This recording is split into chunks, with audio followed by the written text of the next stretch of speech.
Joining us now, NBC News national and intelligence correspondent Tom Winter, MSNBC legal correspondent Lisa Rubin, former anchor of New York One's Inside City Hall, currently the global consulting firm Actum Andrew Kurtzman, and former executive director of the New York State Democratic Party, Basil Smikle. Basil is also an MSNBC political analyst. There's a legal part of this. There's a big political part of this.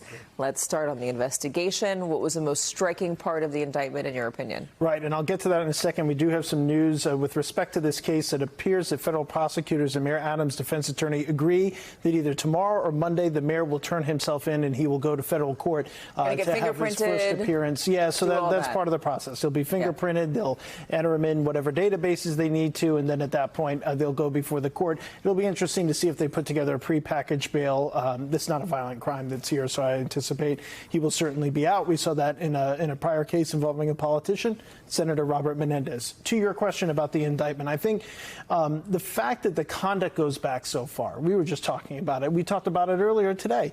The idea that this went back to when he was borough president. Explain what borough president is to those in our audience who don't live here in New York City. There are people that live here in New York City that don't know what a borough president is. So the city council really kind of controls the city along with the mayor.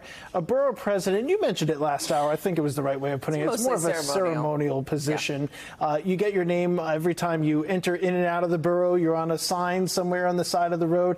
They are people that can help facilitate things for whether you're a business, an organization, or an individual. But as far as actually controlling the purse strings of these massive city institutions, you're not really two hands on the wheel. But it is somebody who can be seen as a stepping stone to other either state or city government positions. And that's obviously something that happened here with Mayor Eric Adams, former Borough Hall president. Former state senator here in New York as well. And former state senator as well. And so this person is somebody who federal prosecutors now say has been involved in soliciting these illegal donations for some time. And so, you know, it'd be one thing if he got donations and did some activities on behalf of constituents. It's the idea of soliciting these foreign donations or getting the foreign donations through straw donors that is really a problem here and kind of keys them into this activity. And also the big problem is that he didn't disclose it, didn't tell people where his interests lie. Right. And then also when he was taking that money and it went to straw donors and it was smaller donor amounts, the city has a matching program that he was a part of. And so the city matched those donation funds. And in this indictment, they allege that he stole $10 million in funds from city taxpayers through this matching program. And that's a huge part of how New York politics runs. I mean, Basil knows this better than anyone, but the matching fund program is sort of endemic to running for citywide office here, particularly now that we've got ranked choice voting. The ability to access those matching funds. Without them, you can't compete in the New York political market. And it's supposed to make you focus on individual voters here. It's supposed to make sure that voters here in New York City have a larger say in who becomes the mayor. It's not just big special interests who can donate more money. All right, I want to talk about the politics of this and what it's going to mean for the future. Mayor Adams, Basil, has said that he doesn't want to resign. Right. Should he? You know, I don't know if he should, and the reason I say that is because, for full disclosure, I had a candidate in the same race where he ran for mayor, but it wasn't him. So just a full disclosure. Having said that, if you see the press conference today and you had some legendary African-American leaders standing behind him, from his point of view, he's thinking, my base hasn't said that I should step out, so why should I? So from that point of view, he's going to stay in it as long as he actually can. Can he be a good mayor while he's facing these charges? Has he been a good mayor? As a New Yorker, as a lifelong New Yorker, I think it's a distraction, and I would want to see something different. There are a lot of good people who were serving in city government. The schools chancellor, who I've known for 25 years, you know, the head of Department of Health. It's already felled one police commissioner, and in his replacement, that person has had his home raided, I believe. Right? And when you think about that and you think about how prominent these agencies are in city government, one wonders, can he actually go forward? But politically, I think his supporters are still there with him, number one. And number two, to be honest, the African-American community has a healthy distrust of the media and law enforcement. So from this point of view, when you hear him say, they're coming after me, I don't buy that argument, but he'll say, they're coming after me, they're targeting me. I think it mirrors Trump talking points. Yeah. But for the moment, it seems to be giving him a little light. There was a very loud heckler outside of his news conference, and it overwhelmed him in the beginning. And he was saying, this is not a black thing. You've been a bad mayor. You've been bad in education. You've been bad on crime. You've been bad on trash here in New York City. Andrew, Governor Kathy Hochul can remove him if she so chooses. Any idea what she might do?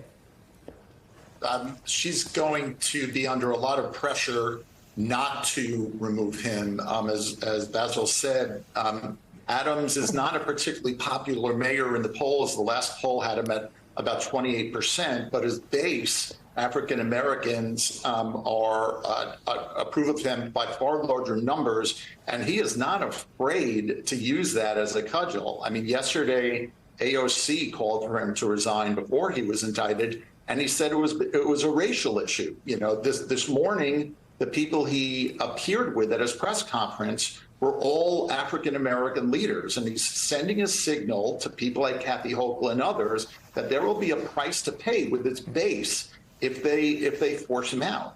Is there a price to pay for the Democratic Party in future elections? Does this open the door to a Republican or even an independent to make inroads here in this city? Well, yeah, it definitely could. I mean, look, we're looking at chaos for weeks or months to come. It's a complete disaster for New York City. You know, we've got a share of problems, and City Hall seems to be unraveling by the day. So, is there an opportunity for someone to come and say, I'm going to clean things up? Yes, and I'll name you one person who's thinking that, and that's Andrew Cuomo.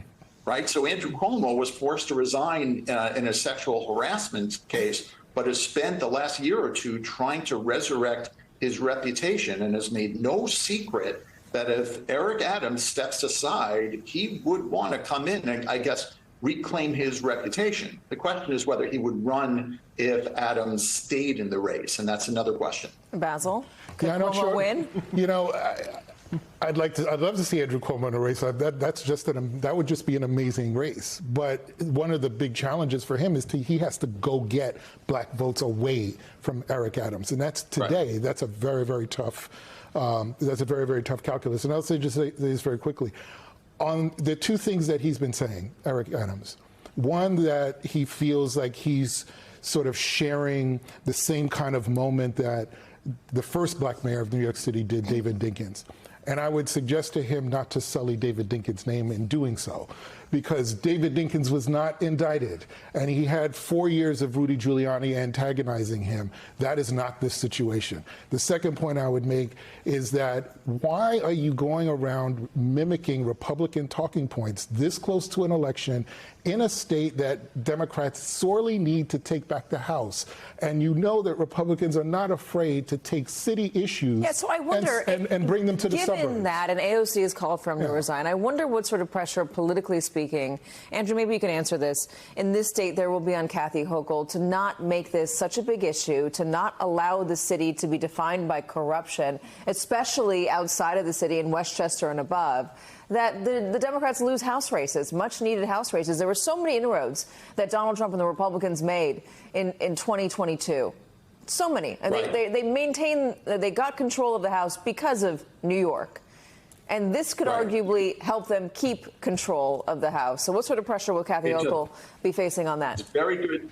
Very, very good question. You know, she's kind of damned if she does and damned if she doesn't. I mean, either way, New York City and the Democrats are going to look absolutely terrible, right? You know, if she tries to cut him loose, there's not a lot of time in which to resurrect the Democrats' reputation. But it raises a good point, and it doesn't stop with Kathy Hochul, right? There's Chuck Schumer, right? There's President Biden, right? The Democrats, if they feel that Eric Adams is going to jeopardize the Democrats standing in any way, then they are going to step in. But like I said, it's, you know, race is a minefield. So this is an excruciatingly difficult question for all of them.